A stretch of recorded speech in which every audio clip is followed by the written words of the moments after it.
And what about MLK? So the guy that killed him, supposedly, the guy that like they say they killed him, James Earl Ray.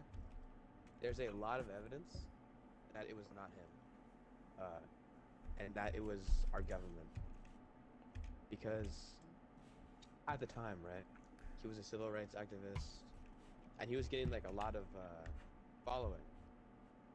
And so the theory is that like I think it was the CIA, maybe the FBI, it was one of them, orchestrated a hit on him.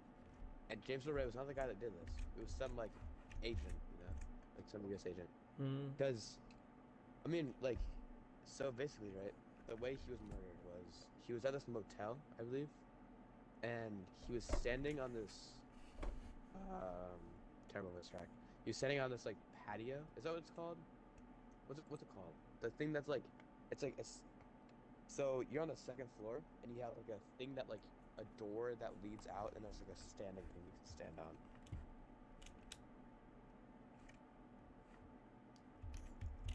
You're Interesting. useless.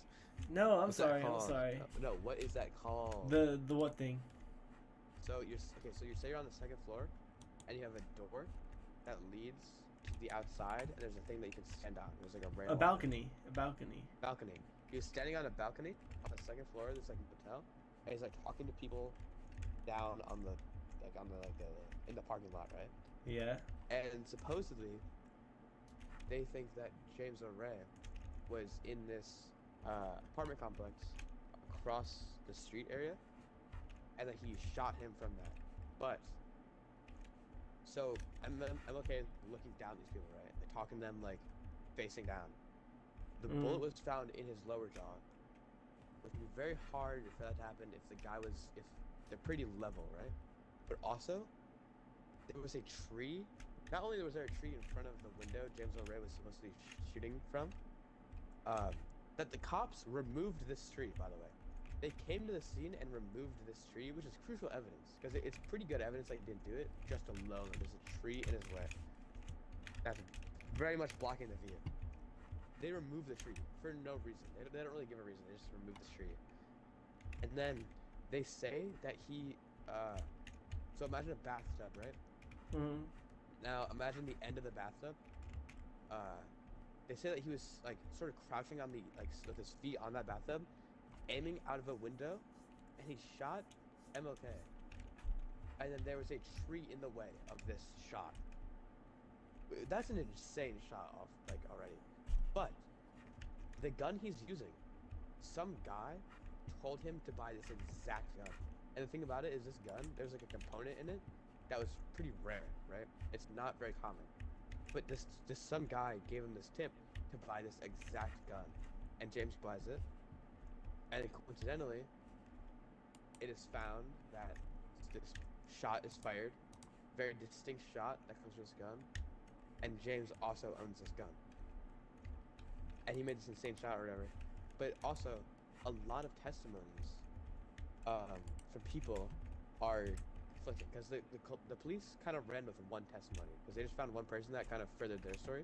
But there's a lot of people that like came out and said like during the time, and not like recently, right? It was like during that time Mm. that were like talking about like, hey, this is not what I saw. Like I did not see. Because basically what this one guy said like furthered the police's like agenda of James shot them was he saw a man with a gun in the building run out, jump over this tree, and then leave. What other people saw was a man that did not match James' description at all. It was like this man in like a suit, with the exact same gun, running a completely different way as soon as they heard the shot. Because a lot of people heard the shot, right? It was a loud, it was a Yeah. rifle. And so some people say that they saw this man, like in this like almost like not suit, like imagine like sort of like a suit, like a uniform. He's wearing a uniform, and he runs away with a gun as soon as the shot is heard. And so, but there's just like a lot of this. Oh, also a huge thing. The family of MLK supported James Earl Ray. They defended him. They Really? believe him. Yeah, That's crazy. I know. And he went to jail, right? Uh. Because he supposedly shot them, and or shot MLK. And then he tried because he pleaded guilty under like pressure, and then he like tried to like reinstate that he's like, guys, I was told to plead guilty, because his lawyer was like his lawyer was probably also in on it, because his lawyer was very demanding that James pleaded guilty. And so like a couple years later in prison, he like obviously he didn't do it, and so he was like trying to make his name right. The family comes with him to defend his case, and he wins. He wins this like court session, but it doesn't matter for some reason. So he's back in jail, and then he dies in jail mysteriously. That's always weird. Yeah. That's when I actually believe him, because like I'm not so sold on. I'm not really educated in why they would kill him. Like, yeah, he had power and all that. I know he was trying to change a lot of like government laws, but I'm not like so sold that it was like CIA or FBI. But I am definitely sold on the fact that it was not James Earl Ray, and that it was like a government official that orchestrated this. I mean, it definitely seems that way. Yeah.